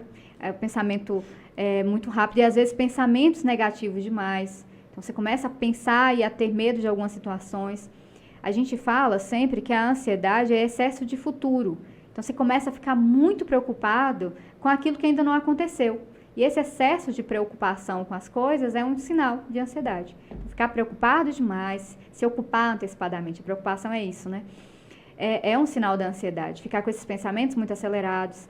E é importante notar, assim, eu estou com alguns sintomas já há quanto tempo, isso está intensificando, está piorando, porque a ansiedade, Dani, ela é e aí procurar muito ajuda, ampla, né? Ela é ampla demais. E ela é diferente em cada pessoa. A ansiedade, a ansiedade que uma pessoa tem é diferente da outra. Então, não tem sintomas iguais. Então, por isso que é importante você começar a perceber se você está angustiado, se está sentindo aquele coração acelerado demais, está sentindo que você não está ficando no momento presente, sabe? A pessoa está aqui, mas ela está preocupada. O que vai acontecer daqui a pouco? O que vai acontecer depois? Então, ela não consegue se manter no momento presente, isso é um sinal também. Então, começar a prestar mais atenção no próprio corpo, nos sinais que o corpo dá. Porque tem gente que sente ansiedade, tem dor de cabeça. Que acha que você está taquicardia, vai na UPA achando que a pressão está alta. Que a pressão está alta, exatamente. E afeta muito isso mesmo. Às vezes, dores terríveis, dores nas pernas, dores nas costas, problemas gastros, né? Tem enjoo, tem diarreia, tudo ansiedade. Às vezes a pessoa parece que vai morrer de tanto que ela sente sintomas físicos e está ligada à ansiedade. Então, e em cada pessoa é diferente. Não vale ficar tipo assim, eu vou olhar aqui da vizinha. A ansiedade da vizinha, ela sentia isso e isso. A ansiedade que você vai sentir é diferente. Então, você precisa olhar para o seu corpo, começar a escutar, prestar atenção mais nesses sinais e já pedir ajuda. Não demorar muito, porque as pessoas, elas ficam demorando. Achando que vai conseguir, Sim, depois sim. só agrava. Exatamente. Zé, toma um suquinho, uma aguinha. Obrigada. Tomar uma Enquanto água. toma uma água, eu vou dar um alô aqui para os meus patrocinadores. André Besquisa Advogados, Casa das Mesas, Karina Marques Mason, Alfa Multiclínica, Escolinha Grão de Areia e Ai Que Fome. Falando Ai Que Fome, você está com fome? Pouquinho, né? Tem uma hora já que a gente está aqui, não tem nada. Sério? Tem uma hora que a gente está aqui. Nossa, eu nem vi o tempo passar, você viu? Vou pedir nem vi o tempo passar, filha. Tem muita coisa pra gente conversar ainda. Eu vou pedir um japonês lá no pé de piqui, pelo Ai Que Fome. Vai chegar rapidinho. Ai Que Fome é tudo. É tudo, né? Nossa, e a tem um praticidade. cupom, gente, que tá com 20% de desconto, tá? Que o cupom é 20 off chuchu. 20 off chuchu, tá? Ai Que Fome. Inclusive, vou pedir agora no pé de piqui um combinadozinho japonês. Chique ela. Com 20% de desconto. Muito bom. A praticidade. Não, É impressionante. na palma da mão, né? Sim. A gente tem o mundo na palma da mão, a gente só precisa aprender a usar, às vezes. Ter controle, né? Exatamente.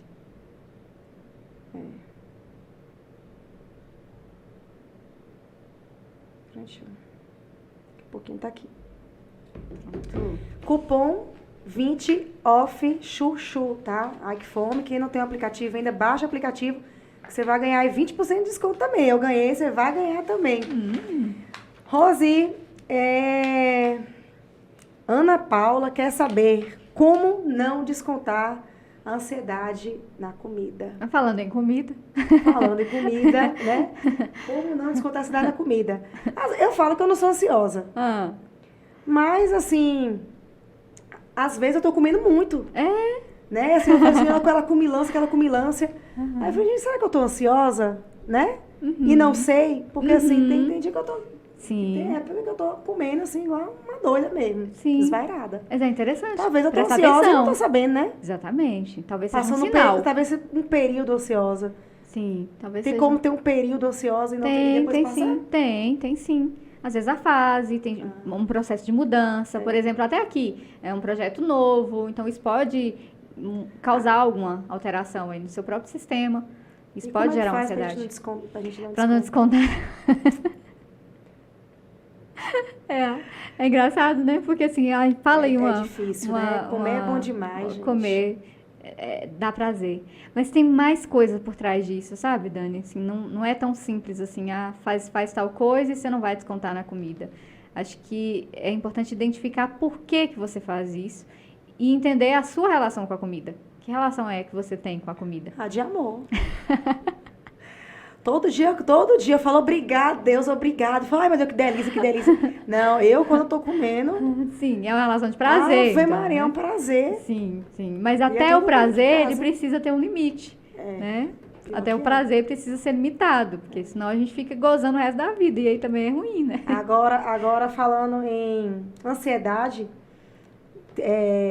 eu falo que eu durmo bem, né? Mas quando eu faço festa, é o único momento que eu tenho insônia. Aí, tá vendo? Ave Maria, feijoada. Pois Pelo é. amor de Deus. Falar Acho nisso, que... quando vai ser a próxima? Então. Vai mudar aqui os papéis. Meu marido quer sossego, viu? Meu marido não quer insônia, não. Basta os problemas dos clientes no escritório. Mas é até uma coisa que tira meu sono. Sim, organizar eventos. Organizar eventos. É uma delícia fazer, né? Pra quem vai, então, é maravilhoso. Sim. Mas é porque dá trabalho. Então, nossa assim, senhora, eu fico tão estressada que, às vezes, minha mandíbula aqui chega a doer. Sim. Assim, É uma ansiedade mais pontual. Sim, aí, pontual, né? Que sente dor no corpo. Sim.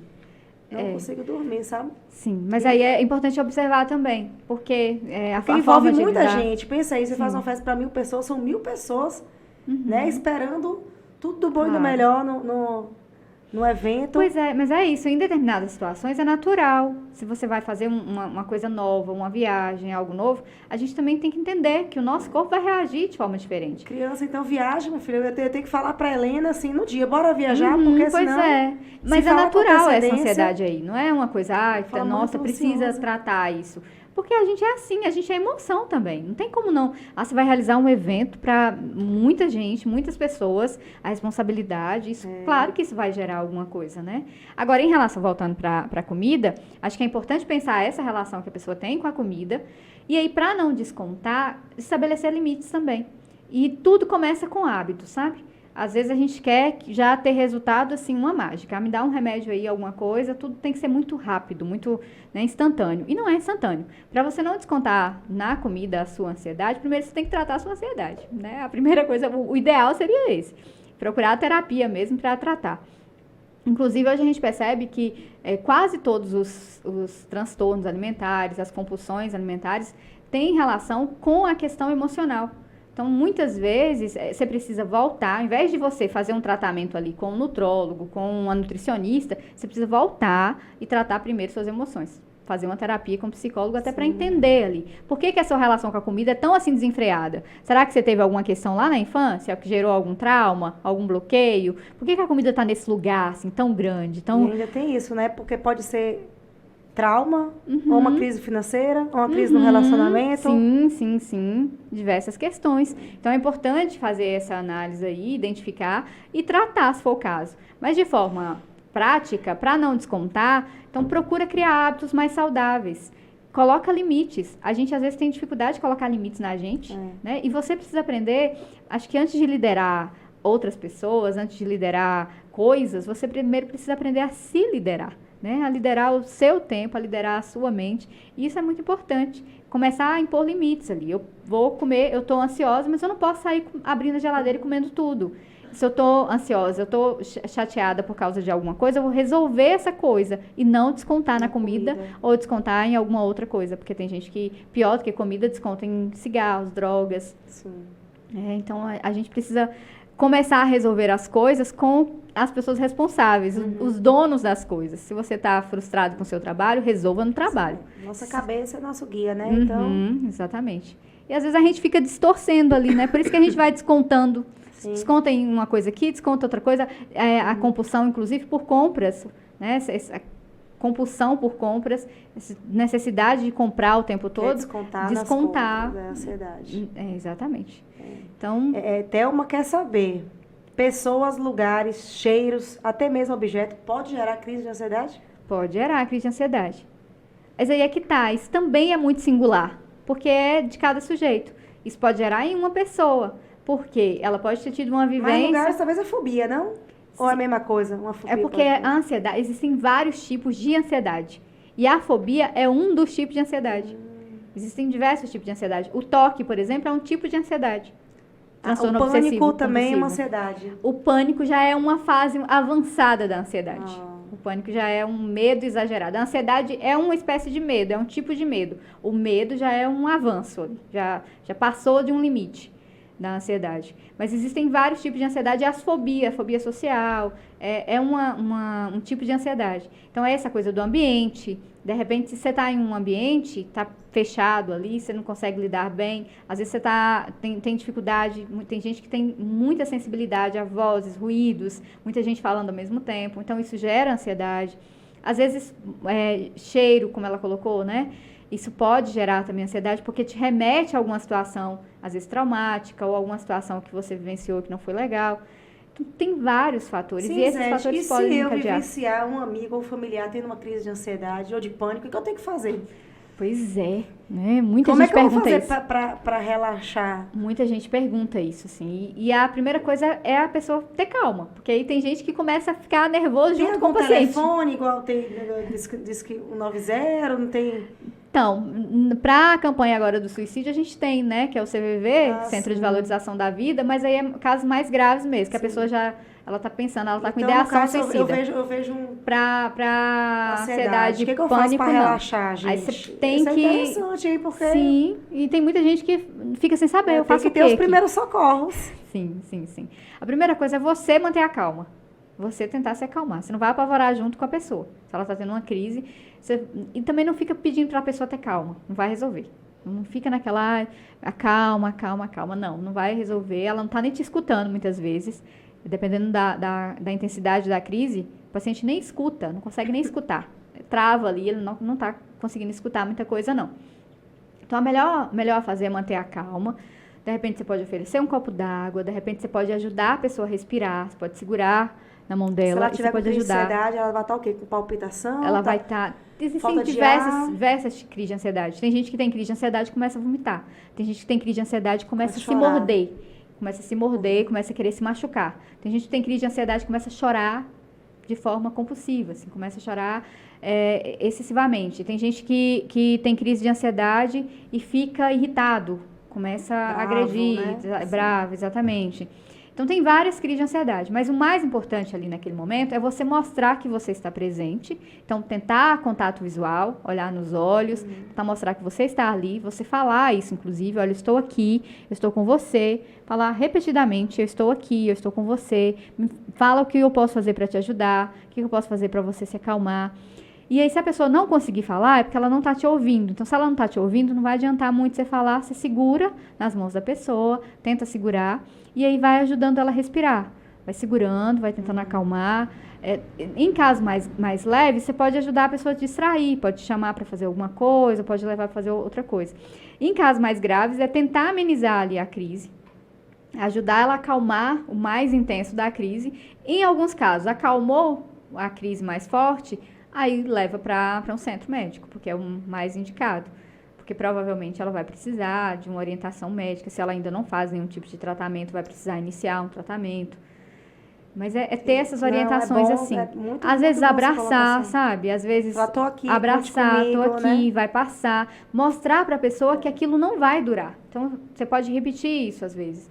Repetir que não vai, que aquele momento vai passar, que não vai durar, que a crise já está passando. Botar para dormir. Sim. Às vezes até colocar para tomar um banho quente, isso ajuda, sabe? Várias coisinhas ali que podem ajudar. Tem gente, por exemplo, que pega pedrinhas de gelo e coloca na mão da pessoa. Porque aí a pessoa começa a focar na pedra de gelo que está na mão, enquanto vai derretendo ali, e isso causa um alívio. Isso causa um certo alívio. Outras pessoas lavam o rosto, coloca a água, sabe, aqui na nuca, molha aqui direitinho, e isso vai causar um certo alívio também. Ou você fazer com que você volte para o momento presente, porque a crise ela te tira desse momento presente. E o que ajuda muitas vezes é fazendo a pessoa sentir que ela está ali naquele momento. Então você pode descrever para ela a cena e mostrar para ela que não tem perigo ali naquele lugar. Olha, você está segura aqui, você está na sua casa, eu estou com você, está tudo tranquilo, né? Você está em determinado ambiente, tem isso e isso no ambiente, você consegue enxergar? Tem isso na parede, olha o quadro na parede. Trazer a pessoa para o momento presente, fazer com que ela entenda que ela está ali e que não tem nenhum perigo. Principalmente na síndrome de pânico, porque o que é o pânico? O pânico, a pessoa ela acha que ela vai morrer, que ela está à beira da morte. E é uma relação muito forte com o próprio corpo. A pessoa acha que o corpo dela vai falhar em determinado momento, que ela não vai conseguir, ela não vai resistir. Então, fazer isso, de mostrar para a pessoa que ela está segura, que ela está num ambiente seguro e que não vai acontecer nada ali naquele momento, né, que ela está em segurança, isso ajuda bastante. Ela ir se acalmando e ir voltando ali. Muito bom. Eu não sabia que atitude tomar. Sim. Chegou? Chegou. Já chegou. Obrigada. Ai, que fome. Ai, que fome. Zete, você belisca alguma coisinha, gente? Pois é. Que chique aqui. Aqui é... Você merece, né? Meus convidados merecem. Olha só. Que comidinha japonesa. Nossa. Lá do pé de piqui, de Del. Pé de piqui é uma delícia. Delícia, né? Ambiente maravilhoso. Caiu aqui. Olho shoyu.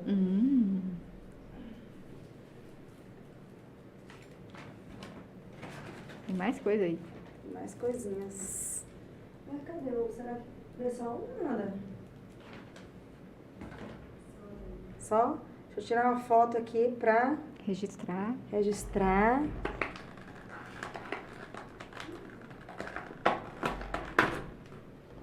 Ajuda. Tirar uma fotinha. Aqui.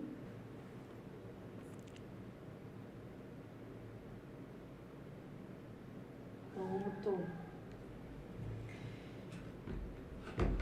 E eu tava falando disso que eu falei, né? Botar pra dormir. O que eu ando notando também, Zete, quando anotando o microfone, é que a gente está dormindo cada vez menos. Sim. Não é? Verdade. 5 até 4 horas de sono. E achando normal. Mas não é.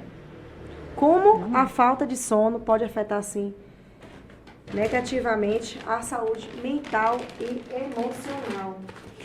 A gente precisa descansar, a gente precisa ter essa pausa, né? Acho que quando a gente fala de saúde mental, a gente precisa entender que não dá para ter uma saúde mental ok se a gente não oferece para o nosso corpo descanso, para a nossa mente o descanso necessário. Claro que eu não vou colocar aqui, são necessárias 8 horas de sono, todo mundo tem que ter 8 horas de sono, porque acho que isso também é muito singular, né? Tem gente que fica satisfeito com 7 horas, tem gente que fica satisfeito com 10, precisa de 10 horas para ficar bem. Então isso é muito particular. Não dá para definir quantas horas você precisa. Você que precisa reconhecer isso. Você que precisa analisar e falar, não, eu fico bem com 7 horas. Quando eu durmo 7 horas... Eu só fico bem com 8 horas de sono. Eu também. Eu fico acabada. Eu também. Menos de 8 horas já me deixa já com a carinha... Aquelas olheiras, né? Sim, sim. A carinha mais cansada. Impressionante como o sono interfere, né? Interfere no humor, interfere na produtividade, interfere em tudo, na concentração, na memória. Se você não dorme bem, você não vai ficar bem. Então, o sono, ele é primordial, não vai passar o dia bem. E isso, se você começa a colocar isso como rotina, você não dorme bem hoje, você não dorme bem amanhã, não dorme bem depois, isso vai causar um desgaste, não só fisicamente, mas mentalmente também. Porque você não dá tempo para o seu cérebro ele poder organizar as coisas. Fica tudo muito bagunçado dentro de você. Porque imagina, Dani, você tem assim milhares de informações durante o dia. A gente recebe muita informação. Muita, assim, já parou para pensar? Hoje, desde o momento que você levantou, que acordou, até agora, quantas coisas, quantas pessoas... Aconteceu. Nossa Senhora, coisa demais, assim, gente demais. Você falou com muita gente, resolveu muita coisa. E isso tudo, para você poder depois, né, colocar cada coisa no lugar, você precisa descansar. Você precisa oferecer para sua mente, para o seu corpo esse descanso. A gente não é máquina, não. E a gente tem que ter o cuidado, porque tem gente que fala assim, depois eu descanso. A gente vai ter tempo pra descansar depois, quando morrer. Quando morrer descansa. Pois é, mas se você não descansar agora, você vai morrer bem rápido, viu? Você vai antecipar a sua morte. Da higiene do sono, né? Sim, precisa ter essa higiene. Da mesma forma que a gente tem higiene com o nosso corpo, o que é higiene com o nosso corpo, né? A gente precisa tomar banho, a gente precisa escovar os dentes, precisa lavar o cabelo. Depois, Dani, obrigada. A gente precisa escovar o cabelo, lavar o cabelo. Tem a nossa higiene do corpo, não tem? Então, a gente precisa ter higiene do sono também. O que é higiene do sono? Higiene do sono é limpar o seu sono. É organizar o seu sono para que ele seja limpo. Para que ele não tenha tantos ruídos, tanta sujeira, tanta coisa atrapalhando aí. Como é que faz essa higiene do sono? Como faz para ter um ambiente assim? Começa ter um bem sono de cedo qualidade. da noite, né? Se você precisa de 8 horas, aí você precisa entender, organizar a sua vida. Você tem que dormir, então. Você vai acordar às 7 da manhã? Você precisa acordar às 7? Você começa a trabalhar às 8? Então, você tem que dormir que horas? 10 horas, né? A produção fazendo a conta ali, porque eu não sei fazer essa conta. Eu não sei nem calcular um troco. Sim, você tem que deitar 10 horas da noite para você ter 8 horas de sono, no mínimo aí. Então, organizar. Você precisa acordar mais cedo? Então, organiza para você ir para a cama mais cedo. Mas antes de ir para a cama mesmo, você precisa ter toda uma organização, criar um ambiente, sabe? A gente falou aqui mais cedo do hormônio do sono, né, melatonina. Sim. E a gente produz isso naturalmente. Só que em determinado momento da vida, a gente para de produzir isso de tanto excesso de tela, de tanta correria, de tanta exaustão, de tanto cansaço, ansiedade, a gente para de produzir. Aí a gente precisa tomar. Por isso que muita gente precisa de medicamento, precisa tomar melatonina, porque não está produzindo mais. Né, parou de produzir, inibe essa produção, diminui essa produção e aí você começa a ficar em parece estado que de os alerta. pensamentos preocupantes só vêm na hora do sono, viu? Pois é, e isso é um na cuidado. hora que bota a cabeça para dormir, aí que vem Aí a aparece muita preocupação. coisa. Pois é, mas aí tem que ter esse cuidado com o ambiente para não acontecer isso. E o que é esse cuidado com o ambiente? Se você vai deitar, se você quer ir dormir às 10, você precisa começar a se organizar 9h30. Não é às 10. Você quer ir para a cama às 10, 9h30 você tem que começar a organizar. 9h30 começa a fazer a higiene do sono. Como é que é essa higiene do sono? Desliga a TV, desliga a tela, diminui a luz da sua casa. Então, não adianta a casa toda iluminada, as luzes todas acesas, principalmente quando tem criança e adolescente. Tem que começar a apagar as luzes ou diminuir a luz, né? Coloca a luz de abajur, uma luz noturna e vai diminuindo a iluminação. E isso vai favorecendo, criando um ambiente ali mais propício. Muita gente tem tanta dificuldade que ela precisa criar um ritual ali antes de dormir. Então, tem gente que tem dificuldade para dormir e faz atividade física à noite. Aquele cheirinho você acha bom? Eu acho que é importante, interessante. Para algumas pessoas funciona muito bem. Para outras não. Né? Então, é o tipo de coisa que vai funcionar bem para um e para outro não vai fazer diferença. Tem uns que falam que é só modinha. Que mas eu acho que é importante tentar. Igual o chá. Né? Tem gente que ajuda muito tomar um chazinho à noite. Agora tem gente que tem insônia, faz atividade física à noite. Aí fica difícil, porque se você acelera seu corpo, se você cria, aí vai ficar né, mais ligado. Então, se você já tem insônia, programa na sua rotina para você fazer atividade física durante o dia. Se você já tem uma dificuldade para dormir, tira o café. Tem gente que tem dificuldade para dormir, toma café à noite. Tira o café, toma café até 3 horas da tarde, depois não toma mais. Sim. Diminui o excesso de trabalho, de tela à noite. Então, coloca esses limites, assim. Isso é fazer a higiene do sono, é criar esse ambiente. Com antecedência, não é na hora que você quer, que você tem que dormir. Tem que ser isso. Não. Antes, já tira o celular, já afasta o celular. Não leva o celular para a cama. Porque quando você fala assim, a gente deita e os problemas vêm. Quer ver? É quando você já leva o celular para a cama. Já leva o bendito celular, aí fica difícil você desligar o seu cérebro, fica ali o tempo todo. Tem gente que fica assistindo TikTok, deitado na cama, e achando que tá ótimo, então vendo memes.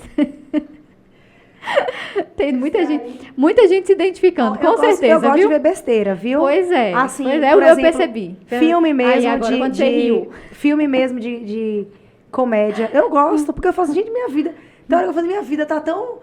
agitada, minha vida hoje foi tão estressante, meu trabalho. Eu vou chegar. Mas você vai ver na cama? Eu vou assistir um filme. Na hora que eu vou assistir um filmezinho, eu vou ficar assistindo filme de suspense, de terror, para deixar mais louca ainda. Eu vou botar alguma coisa para eu rir. Mas na cama? Filme assisto na cama. E geralmente eu durmo, assim. Eu sou boa de sono, assim. Pois é, mas quem não já tem que ter esse cuidado. Você falou da melatonina, e eu noto que tem um medicamento que virou sensação do momento, que é o tal do Zolpidem, né? Até algumas celebridades postam, né, que tá tomando o Zolpidem. E esse medicamento, né, é tranquilo, Zete? Ou você acha que pode sofrer, assim, efeito colateral? Então, toda medicação tem efeito colateral. Acho que tudo, né? A água tem efeito colateral. Se você começar a beber água excessivamente de uma vez só, você vai sentir um efeito colateral. E a gente tem que ter cuidado com isso, porque essas medicações, Dani, elas são medicações... Tem gente que está se automedicando, né? Exatamente. Porque fulano toma, então eu vou tomar isso também. Isso é um problema seríssimo, porque o Zolpidem tem um efeito colateral. Claro que tem efeitos colaterais que são mais comuns e tem efeitos colaterais que são mais raros. Então, não é o mesmo efeito que tem para você que vai ter em mim também. Isso é importante colocar. Porque às vezes, Dani teve um efeito, significa que eu vou sentir? Não. Só que o Zolpidem, ele é para realmente quem tem problema de insônia. Então, se você não tem um quadro de insônia, se você não foi orientado por um médico, você não pode tomar essa medicação de modo algum. E tem que ter muito cuidado também, inclusive com a orientação do médico, porque tem gente que não segue a orientação médica. Então, gente, antes de tomar qualquer medicação, procura o seu médico, faz uma consulta direitinho, veja se realmente tem uma necessidade. Porque, às vezes, é só uma questão de hábito. É só uma questão da pessoa começar a fazer higiene do sono para ela voltar a produzir mais melatonina e para ela organizar. O Zolpidem virou até meme. Você lembra que na internet tinha pessoas que tomaram o Zolpidem e depois fizeram compras de viagens? Sim. Entraram em aplicativo, fizeram compras de roupa e falaram porque, assim... de fato, causa alucinação. Porque Fica aquele efeito zumbi, né, Zé? Sim, que a pessoa acha que tá dormindo, mas não tá dormindo, tá ali. Sim. E é um medicamento muito forte. O efeito Aí dele é muito relatos rápido na também. internet, fala assim, eu fiz uma compra para uma viagem internacional, gente, eu tava no efeito Zolpidem, né? Sim, Virou sim, até meme isso aí. Sim, verdade. E tem também é perigoso. É perigoso. Porque aí a pessoa ela começa e realmente causa uma dependência em alguns pacientes, não em todos, viu, gente? É importante falar. Porque, de repente, também já criam, a pessoa tá tomando, ela fala, meu Deus, eu vou parar então, porque se seu médico Esse é o efeito colateral que às vezes dá uma pessoa e não dá em outra. Não dá em outra. Se seu médico prescreveu, e se você tá seguindo a orientação, tomando a dosagem certa, então ok. Agora, se o médico prescreveu também para você tomar e você já tá tomando 3, é um sinal de alerta. Então, já procura, porque isso pode sim causar uma dependência. Inclusive, eu vi uma matéria de uma mulher que chegou a tomar, ela ficou num vício, ela criou mesmo uma dependência de tomar 85 de uma vez só. Meu Deus do céu. 85 de uma vez só. Isso, assim, é terrível, é triste, é muito problemático e muito sério também. Porque a pessoa pode morrer. Isso pode causar morte, intoxicação, entrar em coma. Então, são vários riscos. Zé, tomar as pessoas medicação. estão banalizando demais. Rivotril é outro, né? Outro. Que às vezes o próprio familiar fala assim, Rivotril. tem um Rivotril aqui, toma aqui umas gotinhas e dá, e como se fosse... Sim, ficar tudo bem, água, toma essas gotinhas. Né? Água com açúcar, antigamente não tinha água com açúcar para acalmar? Para acalmar, agora é Rivotril. Agora é o tal do Rivotril. E é um problema também, porque a gente vê muito isso, assim... o médico passou para minha vizinha, ela tomou, ficou boa. Então, ela já parou de tomar, ela vai me passar. Eu atendo pacientes assim, eles chegam meio assim. Então, Elisete, eu vim aqui porque eu estava tomando Rivotril da minha vizinha, mas ele não estava resolvendo. Claro que não vai resolver. Não vai resolver. O Rivotril era para ela, foi prescrito para ela, pelos sintomas dela, a condição física dela. Pode causar até vício, né? Sim. E outros pode intensificar os sintomas. Então, medicação, gente, ela é importante. Não estou dizendo que não é. A medicação é importante em alguns casos. Só que quem vai dizer se você precisa ou não de medicação vai ser um profissional da saúde mental.